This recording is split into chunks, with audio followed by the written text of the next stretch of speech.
It's been a buck wild year for camera releases. So many cool pieces of tech have come out in the camera world, and I've gotten to try quite a bit of them, but out of all the things I've tested this year, two cameras have stood out to me. The Lumix S1RII and the iPhone 17 Pro. Now, why in the world are these two completely different cameras and devices in the same conversation? Well, I've used both of them a ton for real world applications this year. I own both of them, and I've noticed a strange amount of overlap between these two cameras, at least on paper. They both shoot ProRes RAW video, they both record open gate video, they both have incredible slow motion capabilities. The Lumix is 44 megapixels and the iPhone is 48 megapixels across all three of its cameras. And both cameras have very interesting and kind of amazing stills capabilities in general. So I want to compare these two machines, but this is not going to be one of those clickbaity, is the iPhone finally better than Pro camera videos? We're going to focus more on how the iPhone can be incorporated into certain jobs with higher end cameras and when to use the right tool for the right job. But also, I'm just really curious to see how they stack up, so it'll be fun to see some head-to-head comparisons as well. And this video is sponsored by one of my favorite sponsors I've worked with, Editor's Keys. All right, I just got my new Editor's Keys keyboard in. Joe? Hey! Oh, Uncle Joe's here. Come here, dude, look at this. What, are you unboxing already? Yes, look at this. Yo, I heard these were super, Yeah, they're really good quality. Are they durable? Yeah. Editor's Keys legit makes the sickest keyboards for creatives. They have a keyboard for basically any creative software you might be using. And if you are learning a new software like DaVinci Resolve or something, it is really handy having the shortcuts just right on the keyboard itself, so you don't have to dive into the menus and get lost or waste time. Now you can spend your time slowing down those shots of your grandma doing gainers. This one was already broken. They sent me a new one and they're sponsoring today's video. I actually already had the DaVinci Resolve backlit keyboard, but I spilled coffee on it recently and I told them and they were like, can we sponsor one of your videos? And I was like, can you send me a new keyboard? I'm sorry. And they're like, yeah. They have super good customer service, super friendly people too, and they sent me a brand new one. Now, my favorite feature of these keyboards, I think it's super underrated, is the fact that it can connect up to 3 Bluetooth devices at once. See these little Bluetooth things right up here? So I just have my Mac set up here and my PC here, so I can just swap between my computers with one keyboard. Seamless. Seriously, go check them out below. Now let's get into the comparisons.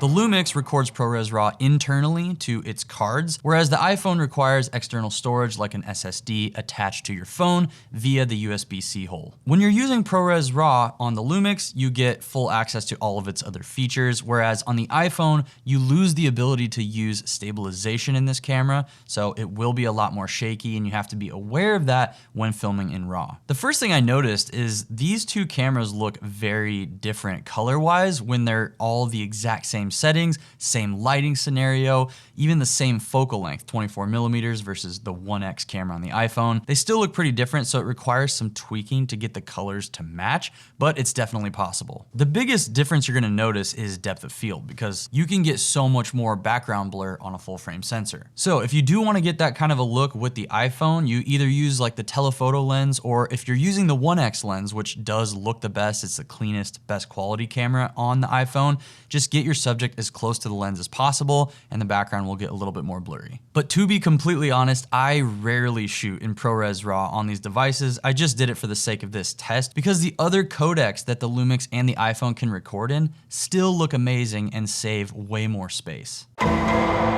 Lumix is known for basically having the best IBIS in the game. IBIS is in-body image stabilization, which means the sensor is actually kind of floating around. I don't know exactly how they do it, but the way they have it dialed in is incredible and usable in almost any situation, even handheld, walking backwards. Now you'll notice in this shot of Uncle Joe that the corners are a little bit wonky. That's because we're recording in open gate, we're walking backwards, I'm not being perfectly stable, and IBIS never looks perfect on these mirrorless cameras, so it is really good, but don't think you can just get away with running around with this camera and get smooth footage. You still have to plan on what you want to do, whether it's sticks, a gimbal, or handheld. The iPhone 17 Pro is a different story. So I use the Blackmagic camera app to record all of my footage with the iPhone 17 Pro, and the app gives you 3 different settings of stabilization. You got standard, cinematic, and extreme. I usually just stick with standard because it's so freaking good. So I did the exact same thing. I walked backwards, Uncle Joe walking toward the iPhone 17 Pro. I don't know how they do it, but they have made this footage so smooth without any wonkiness, as long as you're holding it steady and kind of ninja walking backwards. So honestly, both are really good and both make for great run and gun situation filming where you can just hold it handheld and not get micro jitters at all, which is awesome. This is a hot topic on the internet, but both of these cameras offer OpenGate in some pretty amazing formats. The S1R II has an absolute crap ton of resolutions and frame rates, but you can do OpenGate in like 5.9K, 6.4K, which is what we're using right now, and also 8K OpenGate. Freaking insane. The OpenGate files on the S1R II are in 10-bit 420, and this deterred people away from using OpenGate on these cameras for a while, but after testing it so heavily versus 422 10-bit files from other cameras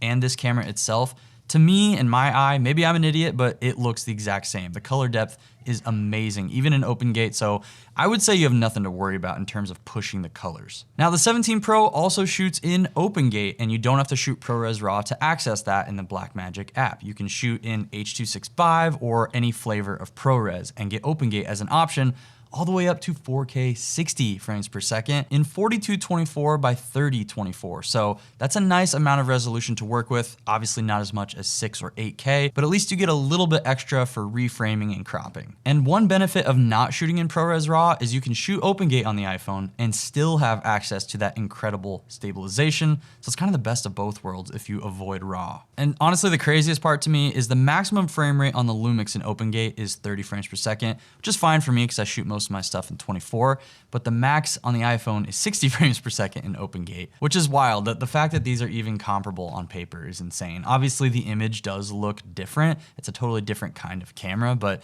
pretty sweet on paper at least.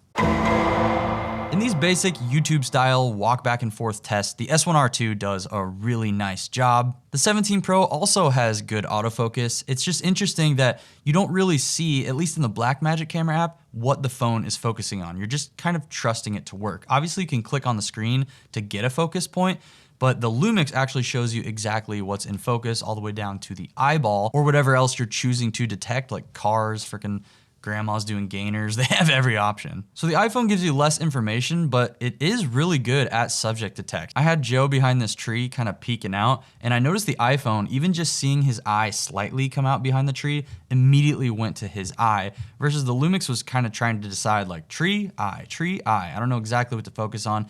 That's like a super weird example that you would never use in real life, but it is kind of nice to know like if subjects are passing by objects and stuff, they're both gonna do a pretty good job of just grabbing the subject that you're wanting them to select. One thing to note with the iPhone though is that it does appear to have more of a breathing look to the image. So when Joe gets really close to camera, the whole image kind of warps and moves a little bit and has a focus breathing effect. As long as the subject isn't going in and out of focal distance really quickly, it shouldn't be a problem on the iPhone. I literally just met her, you know what I mean? This is easily the S1R II's biggest downfall and the talk of the town when this camera first came out. It has a slower sensor, so the rolling shutter effect is more noticeable in this camera, especially if you're really moving the camera around or doing hyper speed style filming like race cars and stuff like that, which I tried to do this past summer, but this camera overheated on me. They've released a firmware update that has apparently fixed the overheating, so that's another thing to be aware of. But the rolling shutter can be pretty dramatic if you're filming really fast panning stuff. And the higher up you go in resolution, so if you're in 8K, that's gonna give you the worst rolling shutter performance because the camera's really pushing the chip hard. So the rolling shutter is just a little bit worse. So the lower the resolution, the better rolling shutter. The iPhone has no rolling shutter issues at all, really. Like in the test I shot, just filming a freaking pole in the city, there was no sort of rolling shutter appearance in the footage. It looks really natural and straight, and I was whipping that thing around. So you should have no worries with the iPhone.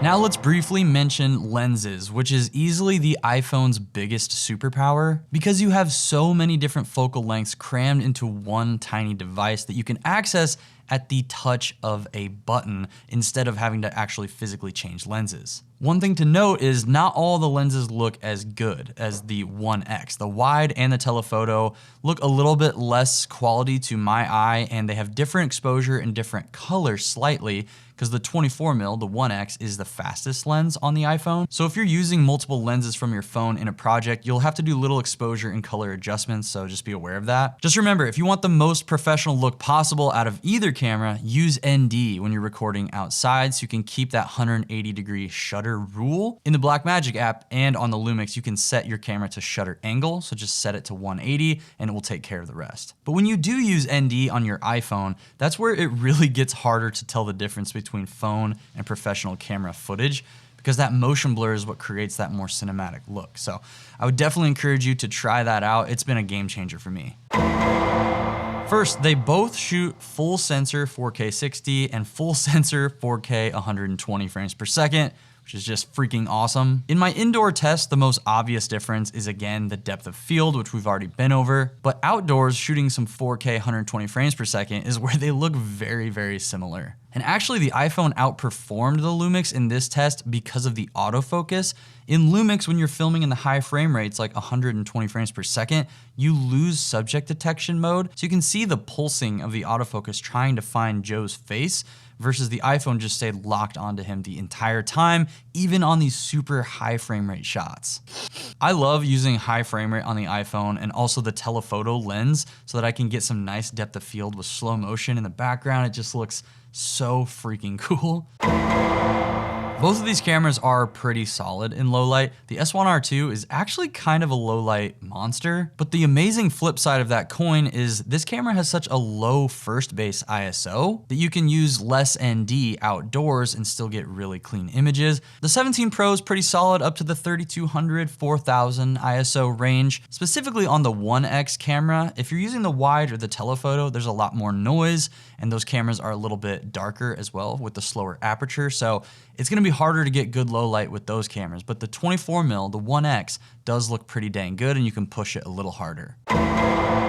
We have been entirely video focused so far in this video, so let's go over stills because I actually adore both of these cameras for photography. First of all, the Lumix, it's 44 megapixels, full frame, and I don't know what exactly is going on in this sensor. I've been talking about it since this camera dropped, but it just has some magic sauce to it. It has so much detail from those 44 megapixels, but it's not like overly digitally sharpened or anything like that. It still has like a smoothness and a pleasing look to it, and it has all that detail, which is the best combination for me. The 17 Pro is a whole other beast. It's now 48 megapixels across all three cameras. When using RAW, you can put the photos in Lightroom and with one click add some background blur, some lens blur that actually makes it look like a full frame camera. Plus, Apple's color science is genuinely amazing and it just looks really natural, especially in the skin tones I've noticed. It kind of makes sense because their devices are used for billions of selfies every year, so they must have skin tones absolutely nailed at this point.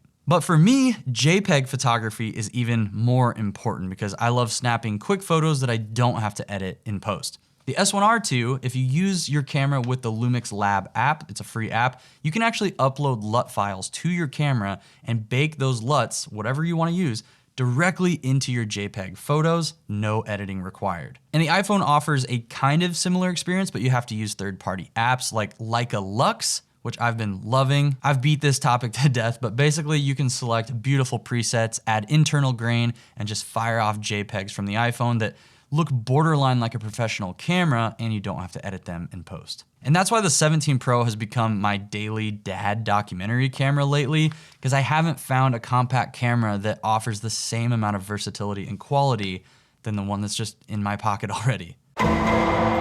I think both of these cameras are incredible and you could use them in varying situations. The iPhone can blend with a Lumix camera, you could blend it in a shoot with a Sony camera, an Arri camera, if you know what you're doing. So I just want to show you guys that the tool you have right now is probably good enough. It's just fun to learn the technical side of things so that you can maximize its usability and get the most quality out of it possible. So whatever you're using, I hope you're having a good time with it. Make sure to text me when you get home so I know you're safe, and please watch out for deer. Follow me on Instagram for short and dumb stuff like this. Support me on Patreon to get your names over here and help keep the lights on. And join our free Discord server for some nerdy camera and tech friends. Lastly, remember that you guys are so much more loved than you might even know. Jesus loves you guys, and so do I. And I shall talk to you in the next video. Bye.